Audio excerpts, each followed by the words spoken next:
Welcome, scholarly equestrians. Today I'm going to go over 5 red and green flags to look for when you are looking for a trainer for your horse.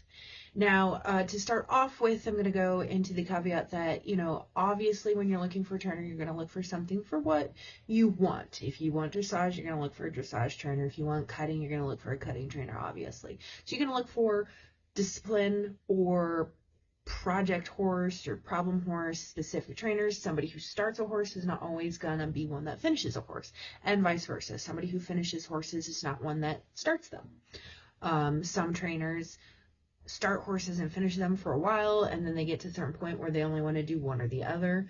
So if you had a trainer that 10 years ago started a horse of yours, they might not be one that starts one now, and various other things come into play. But this is not an exhaustive list. This is just a general overview of something to look for and something that can help you when looking for a trainer, looking into getting your horse trained for whatever reason you want.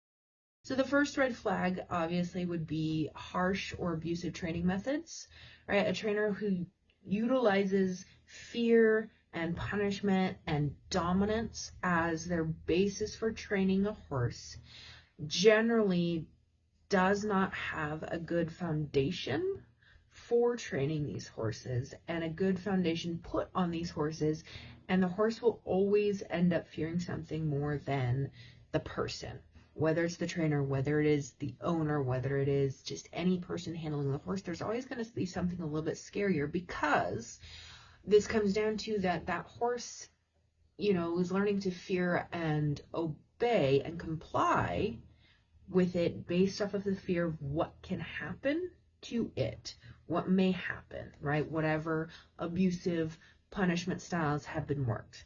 Now, I want you to understand that this doesn't mean that trainers that use punishments and discipline to train horses is always abusive.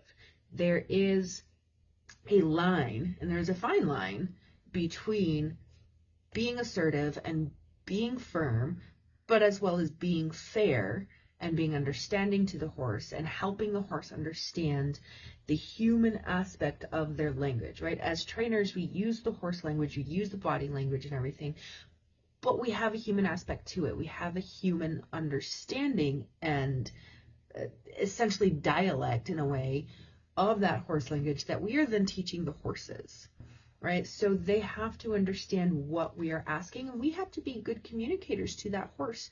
So when we use force and dominance as our basis and everything, we teach the horse to be distrusting to humans.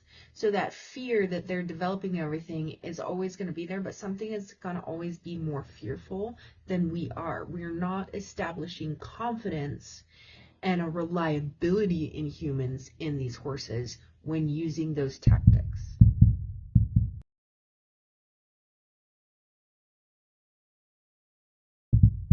So green flag number 1 on the opposite side of red flag number 1 is the training methods used, right? So a green flag for a trainer would be patience, confidence building, and ethical training methods, right?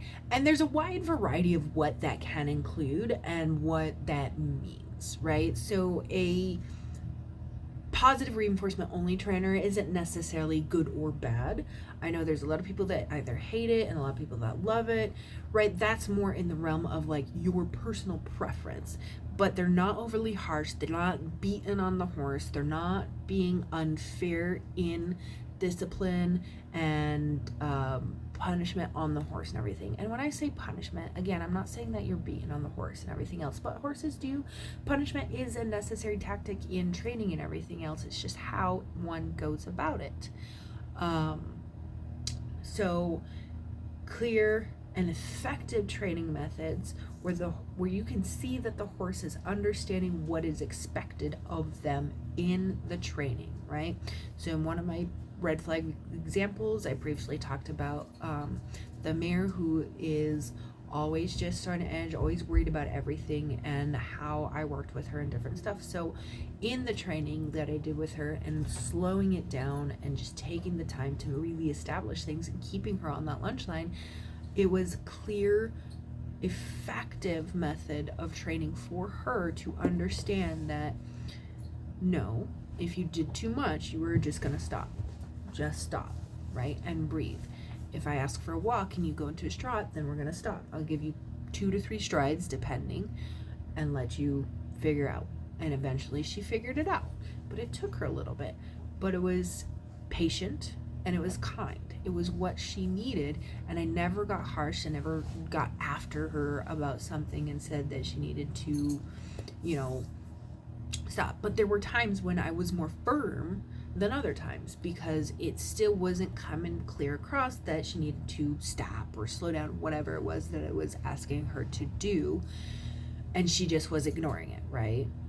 It was on her end that she was just kind of like blindly just going into that brain shutdown, not quite shutdown mode, but she was just kind of going. And I was like, nope, I need your focus back. So I was firm, but I was still fair.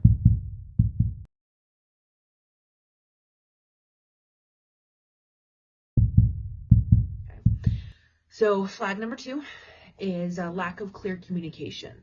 Trainers need to be able to communicate with the people, with prospective clients, with current clients, and even to some extent former clients on what they are doing, what the expectation is, what they can realistically do and get done. This means that a trainer that doesn't want to do or is even able to do 30, 60, 90 days on a horse needs to be able to communicate that and effectively communicate why. Now, personally, I don't generally do 30-day training sessions. You really can't get anywhere with a horse in 30 days. You can do evaluations, you can get started in something, whether or not the horse is being refreshed, just legged up, started, especially problem solving, especially. But every little bit of training and everything, there's always something to unravel and to build upon. So 30 days is not enough time. So that is actually another flag that we'll talk about in just a moment.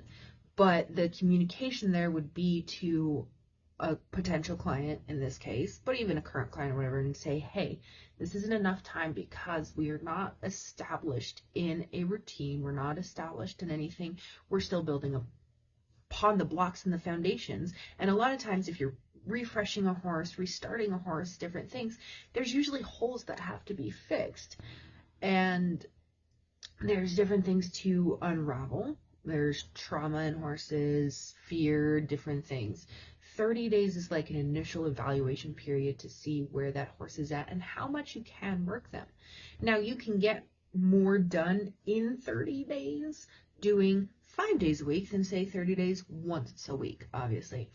The amount of time weekly that a horse gets will greatly help the progress, assuming, of course, the trainer's a good trainer and a kind but assertive and helpful trainer for that horse.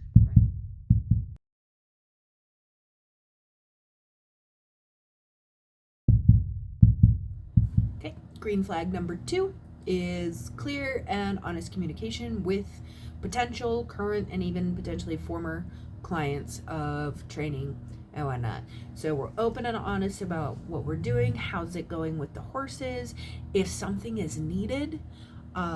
So if there's a problem with the horse needs their teeth done, if the horse has something out and they need chiropractic work, body work, and different things like that. I'm a big proponent of body work with horses. You can always, they are athletes, they need extra, especially when they're doing a lot more.